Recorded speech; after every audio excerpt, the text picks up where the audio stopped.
मेरे प्रिय विद्यार्थियों एवं दर्शकों श्रोताओं का हार्दिक स्वागत और अभिनंदन।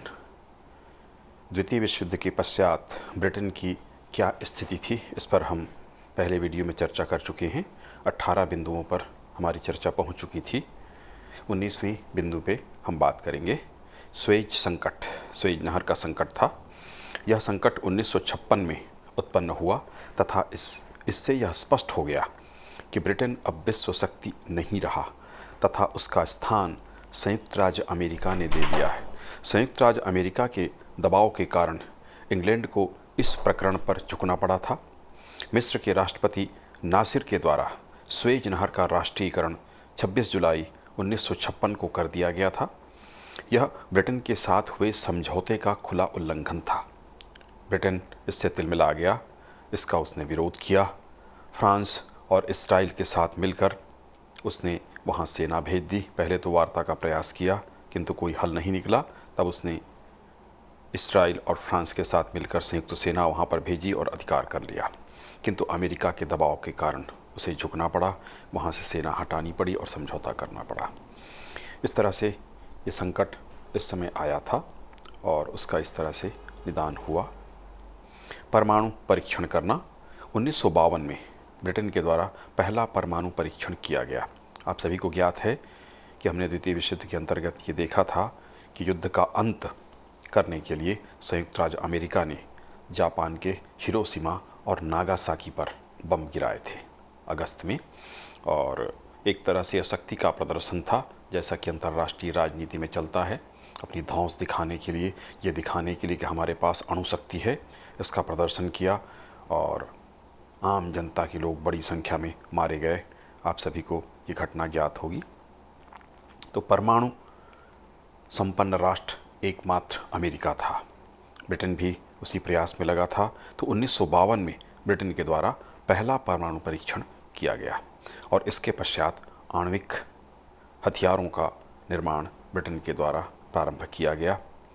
अमेरिका के द्वारा अंग्रेज़ों के परमाणु बम कार्यक्रम, वस्तुतः अणुबम कहना उचित होगा, जब उसने शुरू किया तो अमेरिका के राष्ट्रपति ट्रूमैन के द्वारा आर्थिक रूप से और सामान्य जो दबाव की शक्ति उसके पास थी, वो दबाव बनाया गया ताकि वह अपने आणविक कार्यक्रम को आगे न बढ़ा सके। किंतु ब्रिटेन झुका नहीं, उसने अपने कार्यक्रम को आगे बढ़ाया और बहुत जल्द अणुशक्ति संपन्न देश हो गया। अनिवार्य सैनिक सेवा को यहाँ जारी रखा गया। इंग्लैंड में इस समय भी अनिवार्य सैनिक सेवा को जारी रखा गया, क्योंकि द्वितीय विश्व युद्ध के पश्चात भी अभी भी ब्रिटेन के कई उपनिवेश विश्व के अनेक हिस्सों में थे तथा वहाँ संकट की स्थितियाँ उत्पन्न हो रही थीं। जैसे मलय आपातकाल की स्थिति 1948 से 1960 तक। केन्या में मऊ मऊ का विद्रोह हुआ था अफ्रीका में 1952 से लेकर 1960 तक, और 1956 में स्वेज संकट। इसी तरह से अन्य मध्य पूर्व में बहुत जल्दी वहाँ से इंग्लैंड हट गया था। इसराइल और अरब जो देश हैं उनके बीच संघर्ष चला था, लंबा संघर्ष। तो इस तरह से भारत में भी इसी तरह की स्थितियाँ थी। यदि भारत नहीं छोड़ा जाता तो यहाँ भी नौसैनिक विद्रोह हो चुका था, विद्रोह आगे बढ़ सकता था, तो उसे सेना की आवश्यकता थी। इसको ध्यान में रखकर अनिवार्य सैनिक सेवा को जारी रखा गया। एलिजाबेथ द्वितीय का राज्याभिषेक हुआ इसी काल में। 1952 में किंग जॉर्ज 6 की मृत्यु हो गई थी। उसकी बड़ी बेटी एलिजाबेथ द्वितीय ने 12 जून 1953 को अपना राज्याभिषेक कराया। यह राष्ट्रीय गौरव का विषय था इंग्लैंड वालों के लिए। उत्साह के साथ राज्याभिषेक का कार्यक्रम इस काल में किया गया। आप सभी परिचित होंगे कि ब्रिटेन है वो परंपरावादी देश है। बहुत जल्दी कोई चीज़ वो स्वीकार नहीं करते और पुरानी चीज़ों से बड़ा प्रेम रखते हैं। आज तक वहाँ पर राजतंत्र चल रहा है, जबकि इसका कोई वास्तविक अर्थ है नहीं, किंतु ये परंपरा आज तक वहाँ जारी है। तो एलिजाबेथ द्वितीय का राज्याभिषेक कराया गया। एंग्लो ईरानी तेल विवाद शुरू हुआ। मार्च 1951 में ईरानी संसद, जिसे मजलिस कहा जाता है, ने एंग्लो ईरानी ऑयल कंपनी और इसकी होल्डिंग्स का राष्ट्रीयकरण करने का निर्णय लिया। इसके कारण विवाद की स्थिति उत्पन्न हुई। यह इंग्लैंड के साथ हुए समझौते का खुला उल्लंघन था। अंतर्राष्ट्रीय न्यायालय में प्रकरण ले जाया गया, किंतु उससे कोई समाधान नहीं निकला। ब्रिटेन के द्वारा तत्कालीन ईरानी सरकार के तख्ता पलट करने का प्रयास किया गया। इस तरह तनाव की स्थितियां रहीं। इन सभी स्थितियों से यह स्पष्ट हो जाता है कि ब्रिटेन अब विश्व शक्ति के रूप में नहीं रहा। मध्य पूर्व के देशों के द्वारा उसका विरोध किया जाना शुरू हुआ, नहीं तो इसके पहले ऐसी स्थितियां नहीं थीं कि इतने छोटे राष्ट्र ब्रिटेन विश्व शक्ति को कोई चुनौती दे सकें। इससे स्पष्ट हो जा रहा है कि ब्रिटेन की स्थिति किस प्रकार खराब हुई थी, और यह बात अन्य देश भी समझ चुके थे। मऊ मऊ का विद्रोह। इस काल में केन्या और अफ्रीका संघ के क्षेत्रों में जनता के द्वारा भूमि सुधार की मांग के साथ अधिक प्रतिनिधित्व की मांग सामने आई। जब इन मांगों को ब्रिटेन की सरकार के द्वारा खारिज कर दिया गया तो उन परिस्थितियों में 1952 में मऊ मऊ का विद्रोह प्रारंभ हुआ तथा अधिक कट्टरपंथी तत्व सामने आने लगे जो अंग्रेजों का विरोध कर रहे थे। 17 अगस्त 1952 को आपातकाल की स्थिति घोषित कर दी गई तथा विद्रोह से निपटने के लिए ब्रिटिश सेना केन्या भेजी गई। इस तरह यहाँ गृह युद्ध की स्थितियाँ उत्पन्न हो गईं तथा व्यापक विरोध हुआ। मलय आपातकाल। मलेशिया मलय का क्षेत्र। इस क्षेत्र में 1948 से ब्रिटिश शासन के खिलाफ विद्रोह जारी था। एक बार फिर चर्चिल की सरकार को एक संकट विरासत में प्राप्त हुई। चर्चिल ने उनके साथ गठबंधन बनाने का प्रयास किया तथा विद्रोह करने वालों के खिलाफ सैन्य कार्यवाही की तथा ब्रिटिश क्षेत्रों और गांवों को सुरक्षित करने का प्रयास किया। आहता बनाए गए उसको सुरक्षित करने की व्यवस्था का प्रयास इसके द्वारा किया गया। आंतरिक आर्थिक समस्या, राजकोषीय संकट, आर्थिक चिंताएं यहाँ पर बढ़ने लगी थीं। प्रधानमंत्री इस हेतु उच्च रोजगार की स्थिति निर्मित करना चाहते थे। पाउंड स्टर्लिन की स्थिति में सुधार हेतु ब्रेटन वुड्स सिस्टम, एक सिस्टम था, लागू करने पर विचार किया गया। इस हेतु सख्त नियंत्रण की आवश्यकता थी तथा बेरोजगारी में वृद्धि का भी खतरा बना हुआ था। इस पर ध्यान नहीं दिए जाने से 1958 में सभी ट्रेजरी मंत्रियों ने इस्तीफा दे दिया। प्रधानमंत्री मैकमिलन ने इसे थोड़ी सी स्थानीय कठिनाई का नाम दिया था, किंतु कठिनाई बड़ी थी। प्रधानमंत्री द्वारा नया राष्ट्रीय आय आयोग के द्वारा मुद्रास्फीति को नियंत्रित करने का प्रयास किया, किंतु यह सफल नहीं हो सका और ट्रेड यूनियन के द्वारा इसका बहिष्कार कर दिया गया। इस तरह से आर्थिक संकट की स्थिति ब्रिटेन में उपस्थित हुई। राष्ट्रीय सेवा भर्ती की समाप्ति। 1957 में राष्ट्रीय सेवा की भर्ती समाप्त कर दी गई। नवंबर 1960 में अंतिम पुरुषों ने सेवा में प्रवेश किया। ब्रिटिश युवा अब सैनिक सेवा के अधीन नहीं रहे। युद्ध पश्चात अब राशनिंग भी बंद कर दी गई। पुनर्निर्माण का कार्य भी अब समाप्त किया गया। जो जनता के लिए निर्माण या सार्वजनिक निर्माण किए जा रहे थे उसे भी समाप्त किया गया। मध्य पूर्व में स्थितियां खराब हुई। मैकमिलन चाहता था कि मध्य पूर्व में इंग्लैंड अभी भी शक्तिशाली बना रहे, इसके लिए वह प्रयास कर रहा था। इस समय 1958 और 1960 में इराक में हस्तक्षेप किया गया तथा ओमान की गतिविधियों पर भी उन्हें हस्तक्षेप करना पड़ा था। तो इस तरह मध्य पूर्व लगातार समस्या के केंद्र में बना रहा। ब्रिटिश वेस्ट इंडीज से श्रमिकों को आमंत्रित किया गया। श्रमिक संकट यहाँ पर उपस्थित हो गया था ब्रिटेन में।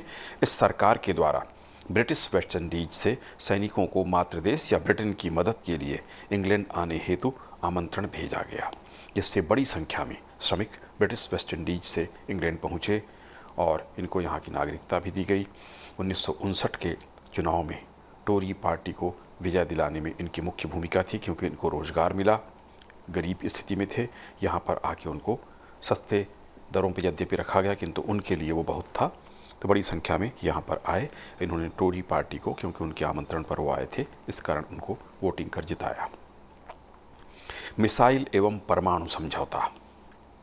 ब्लू स्ट्रीक और ब्लू स्टील परियोजनाएं थीं सहित ब्रिटिश स्वतंत्र परमाणु निवारक तकनीक की विफलता के बाद प्रधानमंत्री मैकमिलन ने 1962 में नासाउ समझौते के तहत अमेरिकी पोलारिस मिसाइलों की आपूर्ति पर बातचीत की। इससे पहले वह संयुक्त नियंत्रण में ब्रिटेन में 60 की संख्या में थोर मिसाइलों को आधार बनाने के लिए सहमत हुए तथा 1957 के अंत से अमेरिकी मैकमोहन अधिनियम के तहत ब्रिटेन को परमाणु प्रौद्योगिकी तक अधिक पहुंच प्राप्त हो गई। एक तरह से समझौता अमेरिका के साथ हो गया जो तनाव की स्थिति थी अणु कार्यक्रम को, परमाणु कार्यक्रम को लेकर के उसमें। इसके बाद आंशिक परीक्षण प्रतिबंध संधि पर हस्ताक्षर किए थे ब्रिटेन ने। कोई भी देश तभी इस तरह के कार्यवाही करता है जब स्वयं परमाणु शक्ति या अणुशक्ति संपन्न अब ब्रिटेन हो चुका था। उसके बाद उसने समझौता किया। प्रत्येक देश यही चाहता है कि उसके पास अणु या परमाणु शक्ति हो, लेकिन अन्य देशों के पास ना हो। यही प्रयास अमेरिका कर रहा था, यही प्रयास सोवियत रूस भी कर रहा था। सोवियत रूस के पास भी नहीं था, उसने भी प्रयास किया और अंततः सफल हुआ। 1963 की शरद ऋतु में ब्रिटेन, अमेरिका और सोवियत संघ ने आंशिक परीक्षण प्रतिबंध संधि पर हस्ताक्षर किए कि अब परीक्षण नहीं किए जाएंगे, विश्व में इसको रोका जाएगा क्योंकि हम तो अब संपन्न हो चुके, अब दूसरे देशों को ये नहीं करने दिया जाएगा। इसी तरह से विस्फोटक परीक्षणों पर आंशिक प्रतिबंध लगाया जाए, इस पर तीनों देशों ने अपनी सहमति दी। तो इस तरह से आंशिक परीक्षण प्रतिबंध संधि तीनों देशों के बीच संपन्न हुई। तीनों परमाणु या अणु शक्ति संपन्न देश बन चुके थे। भुगतान संतुलन की समस्या ब्रिटेन में उत्पन्न हुई। 1961 में असंतुलित भुगतान की स्थितियां उत्पन्न हो गईं, जिसके कारण सरकारी कर्मचारियों को 7 महीने तक वेतन का भुगतान नहीं किया गया। ये बड़ी बात थी, 7 महीनों तक सरकारी कर्मचारियों को वेतन प्राप्त नहीं हुआ। इसके कारण सरकार की लोकप्रियता बहुत कम हुई, बड़ी बदनामी हुई। इस समय जो उपचुनाव हुए उसमें इनकी पार्टी की, सरकार की जो पार्टी थी उसकी हार हुई, सिलसिला प्रारंभ हो गया। 1962 में एक बड़ा मंत्रिमंडल परिवर्तन भी किया गया, बड़ा परिवर्तन किया गया ताकि स्थिति को संभाला जा सके, किंतु इससे उनकी स्थिति में सुधार नहीं हुआ और अंततः 13 साल तक कंजर्वेटिव पार्टी का जो शासन था अंततः समाप्त हुआ। तो एक कर्मचारियों को जो उन्होंने नाराज किया था उसका दुष्परिणाम उन्हें भुगतना पड़ा। इससे स्पष्ट हो जाता है कि इस समय तक आर्थिक संकट की स्थिति से ब्रिटेन नहीं उबर पाया था। जो देश पूरे विश्व को मदद कर सकता था वो अपने ही देश में संकटों से घिरा हुआ था, संकट झेल रहा था, आर्थिक संकट, क्योंकि प्रथम विश्व युद्ध फिर द्वितीय विश्व युद्ध में बहुत अधिक नुकसान ब्रिटेन को उठाना पड़ा था। संयुक्त राज्य अमेरिका का ब्रिटेन पर दबाव। द्वितीय विश्व युद्ध के पश्चात ब्रिटेन की जो स्थिति थी उसमें बड़ा परिवर्तन आया। अब वह आर्थिक एवं सैन्य दृष्टिकोण से बहुत कमज़ोर हो चुका था तथा संयुक्त राज्य अमेरिका का दबाव उस पर पड़ने लगा। पाउंड स्टर्लिन की स्थिति कमज़ोर हुई, अमेरिकी डॉलर मजबूत हुआ। विभिन्न उपनिवेशों को स्वतंत्र करने हेतु संयुक्त राज्य अमेरिका के द्वारा इंग्लैंड पर दबाव डाला गया ताकि नव स्वतंत्र देशों में संयुक्त राज्य अमेरिका अपना प्रभाव स्थापित कर सके। ये प्रतियोगिता की स्थिति उत्पन्न हुई। इंग्लैंड अब बहुत सक्षम नहीं था, संयुक्त राज्य अमेरिका दोनों तरफ बात करता था, इंग्लैंड को मित्र भी बताता था, लेकिन जहाँ जहाँ उसका उपनिवेश था उन उपनिवेशों के साथ मिलकर उनकी मांग और दबाव इंग्लैंड तक उसने पहुँचाया और उन देशों को अपने पक्ष में मिलाने का प्रयास उसने शुरू किया, क्योंकि इस समय तक शीत युद्ध प्रारंभ हो चुका था। आप सभी शीत युद्ध से परिचित होंगे। अगले वीडियो में हम शीत युद्ध के ऊपर भी चर्चा करेंगे। 2 गुट बन चुके थे द्वितीय विश्व युद्ध के बाद। एक साम्यवादी गुट था जिसका नेता रूस या यूएसएसआर, सोवियत रूस था उस समय, सोवियत संघ था उस समय, अब तो रूस रह गया, टूट गया वो। और दूसरा था अमेरिका। तो अमेरिका इंग्लैंड पर लगातार बहुत सारी बातों में, जैसा कि हमने स्वेज नहर का संकट आया उसमें भी उसने उसके ऊपर दबाव बनाया था, उसी प्रकार से दबाव यहाँ भी उपनिवेशों को स्वाधीन कराने में वह बना रहा था। विश्व की प्रमुख शक्तियाँ संयुक्त राज्य अमेरिका एवं सोवियत रूस बन गए। द्वितीय विश्व युद्ध के पूर्व ब्रिटेन जहाँ विश्व का सबसे शक्तिशाली देशों में गिना जाता था, विशेषकर जल सेना के मामले में उसके टक्कर में पूरे विश्व में किसी की सेना नहीं थी और फ्रांस की भी प्रभावपूर्ण स्थिति थी। किंतु द्वितीय विश्व युद्ध के पश्चात स्थितियां पूरी तरह से परिवर्तित हो गईं तथा द्वितीय विश्व युद्ध में अपनी महत्वपूर्ण भूमिका के कारण सोवियत रूस एवं इसी तरह की महत्वपूर्ण भूमिका एवं अपने देश में युद्ध न होने के कारण, ये बड़ी बात होती है कि जब भी कोई युद्ध छिड़ता है तो जिस देश में युद्ध होता है उस देश को सबसे ज़्यादा बर्बादी झेलनी पड़ती है, क्योंकि बम वहाँ गिराए जाते हैं, युद्ध उस क्षेत्र में होता है, तो उस कारण से पूरी व्यवस्था तहस नहस हो जाती है। सार्वजनिक भवन, आम लोगों की व्यवस्था पूरी तरह से नष्ट भ्रष्ट हो जाती है। तो ये आक्रमण इंग्लैंड में किया था, हालांकि हवाई आक्रमण ही हुआ। फ्रांस में तो थल सेना, जल सेना, सब तरफ से आक्रमण हुआ था, बुरी तरह से तबाही आई थी। तो इन देशों की स्थितियां बहुत खराब थीं, किंतु संयुक्त राज्य अमेरिका की भूमि पर सीधे कोई आक्रमण नहीं हो सका था। इस कारण वह पूरी तरह से सुरक्षित रहा था। यद्यपि जहाँ जहाँ पर्ल हार्बर पर आक्रमण हुआ, जहाँ जहाँ जहाज थे, सैनिकों को जरूर नुकसान हुआ, लेकिन सीधा नुकसान उसको अपने देश में नहीं उठाना पड़ा। सोवियत रूस ने क्योंकि महत्वपूर्ण भूमिका निभाई थी, उसकी लाल सेना ने किस तरह से जर्मनी को पराजित किया तथा बर्लिन तक जाकर अभियान किया था इस कारण। और इसी प्रकार संयुक्त राज्य अमेरिका की भूमिका के कारण दो शक्तियों की धुरी स्थापित हो गई और इंग्लैंड फ्रांस की स्थिति अब कमज़ोर हो गई। राष्ट्रमंडल की सक्रियता, राष्ट्रमंडल का गठन ब्रिटिश साम्राज्य के अवशेष पर किया गया था। राष्ट्रमंडल में वे ही राष्ट्र सम्मिलित हैं या सम्मिलित हुए जो कभी ब्रिटिश साम्राज्य के हिस्से रहे थे, वहीं इसके सदस्य बने। प्रारंभ में 1931 में ही राष्ट्रमंडल का गठन हो चुका था। प्रारंभ में इसके 7 सदस्य देश थे। यद्यपि राष्ट्रमंडल का गठन 1931 में हुआ था और 7 प्रमुख उसके सदस्य थे, जिनमें ऑस्ट्रेलिया, न्यूजीलैंड, कनाडा, दक्षिण अफ्रीका और इंग्लैंड, आयरिश मुक्त राज्य और न्यू फाउंडलैंड थे। किंतु 1949 में राष्ट्रमंडल की सक्रियता में वृद्धि हुई तथा नए सदस्य बनाए गए, क्योंकि नए राज्य अब स्वतंत्र हुए थे। उनमें हमारा देश भी था, बर्मा, हमारा देश, पाकिस्तान, ये सब राष्ट्रमंडल के सदस्य बनते गए, नए सदस्य बनाए गए। 1949 में लंदन घोषणा की गई। आगे चलकर इसके सचिवालय की भी स्थापना हुई तथा सदस्यों के बीच राजनीतिक, सांस्कृतिक, सामाजिक, आर्थिक संबंध स्थापित हुए। इनके अतिरिक्त विभिन्न गतिविधियों की शुरुआत राष्ट्रमंडल या राष्ट्रमंडलीय देशों में हुआ। आपको ज्ञात होगा कि अभी भी इसके खेल प्रतियोगिताएं भी आयोजित होती हैं। राष्ट्रमंडल की क्रीड़ा समिति क्रीड़ा प्रतियोगिताओं का आयोजन करती है। इस प्रकार के विभिन्न आयोजन और आदान प्रदान का कार्य एक दूसरे के साथ, शिक्षा का आदान प्रदान, खेलों के संबंध में, तकनीकों के संबंध में बड़ा कार्यक्रम इनका चलता है। तो इस काल से 1949 से विशेषकर राष्ट्रमंडलीय गतिविधियां पूर्व की अपेक्षा तीव्रता के साथ बढ़ी।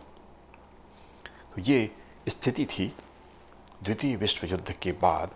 36 बिंदुओं में हमने इसकी चर्चा की। 1963 तक की स्थिति के बारे में हमने बात की है। तो ये द्वितीय विश्व युद्ध के बाद की स्थिति थी। अब इसका मूल्यांकन देख लेते हैं। द्वितीय विश्व युद्ध पश्चात इंग्लैंड की स्थिति में बड़ा परिवर्तन हुआ था। राजनीतिक, आर्थिक तथा सैन्य दृष्टिकोण से बड़े परिवर्तन हुए थे। इंग्लैंड को इस युद्ध में विजयी होने के उपरांत भी बहुत कुछ खोना पड़ा था।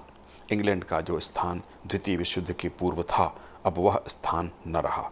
विश्व शक्ति के रूप में उसकी स्थिति अब न रही। उसका स्थान संयुक्त राज्य अमेरिका के द्वारा ले लिया गया। उसके साम्राज्य का विघटन हुआ। एक एक कर सभी उपनिवेशों को ब्रिटेन के द्वारा स्वतंत्रता दी गई। शीत युद्ध की शुरुआत हुई। एक पक्ष संयुक्त राज्य अमेरिका का था, जिसमें ब्रिटेन सम्मिलित हुआ। दूसरा गुट या दूसरा पक्ष सोवियत संघ का था, जिसमें साम्यवादी देश सम्मिलित हुए। अत्यधिक व्यय के कारण इंग्लैंड की आर्थिक स्थिति दयनीय हो चुकी थी। देश के भीतर तथा बाहर भी उसे आर्थिक संकट का सामना करना पड़ा। संयुक्त राज्य अमेरिका, कनाडा तथा अंतर्राष्ट्रीय मुद्रा कोष से भी उसे बड़ी मात्रा में ऋण लेना पड़ा। कनाडा और संयुक्त राज्य अमेरिका ने अनुदान भी दिया। मार्शल योजना संयुक्त राज्य अमेरिका के द्वारा प्रस्तुत की गई इसकी सहायता के लिए, जिसको उसको नहीं लिया जाना था वापस। मध्य पूर्व, मलाया, एशिया और अफ्रीका के विभिन्न क्षेत्रों में संकटों का सामना उसको करना पड़ा, क्योंकि अब सब समझ चुके थे कि ब्रिटेन अब वह ब्रिटेन नहीं रहा जो पहले था, अब कमज़ोर हो चुका। अनेक विद्रोह हुए, जिसकी हमने चर्चा भी की। आंतरिक क्षेत्र में व्यापक सुधारवादी कार्य तथा पुनर्निर्माण का कार्य करना था, ये किया गया। इस हेतु धन की कमी थी। स्वास्थ्य सेवाओं में सुधार किया गया। अनेक उद्योगों का राष्ट्रीयकरण किया गया। राष्ट्रीय बीमा नीति लागू की गई। नवीन आवासों का निर्माण बड़े पैमाने पर किया गया। सैन्य व्यय में बहुत कटौती की गई, विशेषकर विदेश के क्षेत्र में, जो सैन्य अड्डे थे या सेना रखी गई थी उनमें बड़ी कटौती की गई। राष्ट्रमंडल को सक्रिय किया गया। संयुक्त राज्य अमेरिका और कनाडा के सहयोग से आंतरिक स्थिति में सुधार किया गया। आणविक कार्यक्रम प्रारंभ किया गया। आणविक विकल्प इन देशों ने तैयार किया, क्योंकि जब सेना की संख्या कम हो, जनसंख्या कम हो, तो इन परिस्थिति में आणविक विकल्प खड़ा किया गया तथा इस हेतु संयुक्त राज्य अमेरिका और सोवियत रूप से समझौता भी किया गया। तो ये द्वितीय विश्व युद्ध के पश्चात इंग्लैंड की स्थिति थी, उसका हमने मूल्यांकन प्रस्तुत किया। कुल मिलाकर इंग्लैंड की स्थिति खराब हुई थी, आर्थिक रूप से, सैनिक रूप से, उसके राजनीतिक प्रभाव और प्रभाव क्षेत्र में कमी हुई थी। उसका साम्राज्य या उपनिवेश पूरे विश्व में फैला था, लेकिन अब वह बड़ी तेजी के साथ सिकुड़ता चला गया था।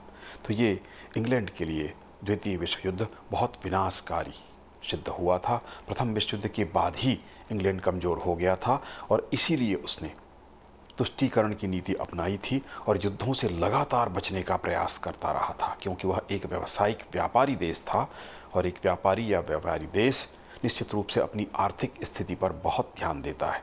किंतु मजबूरी में उसे प्रथम विश्व युद्ध और दूसरे विश्व युद्ध में बड़ी मजबूरी में जब संकट आ ही गया तभी उसने तैयारियां की, अन्यथा वह युद्ध से बचने का प्रयास करता रहा था। और इसीलिए वह युद्ध से बचने का प्रयास कर रहा था, क्योंकि द्वितीय विश्व युद्ध के बाद उसकी स्थिति बहुत दयनीय हो गई थी और बड़ी सहायता के बाद भी बड़ी मुश्किल से वहाँ की अर्थव्यवस्था संभल पाई थी। तो ये ब्रिटेन की द्वितीय विश्व युद्ध के बाद की स्थितियाँ थीं।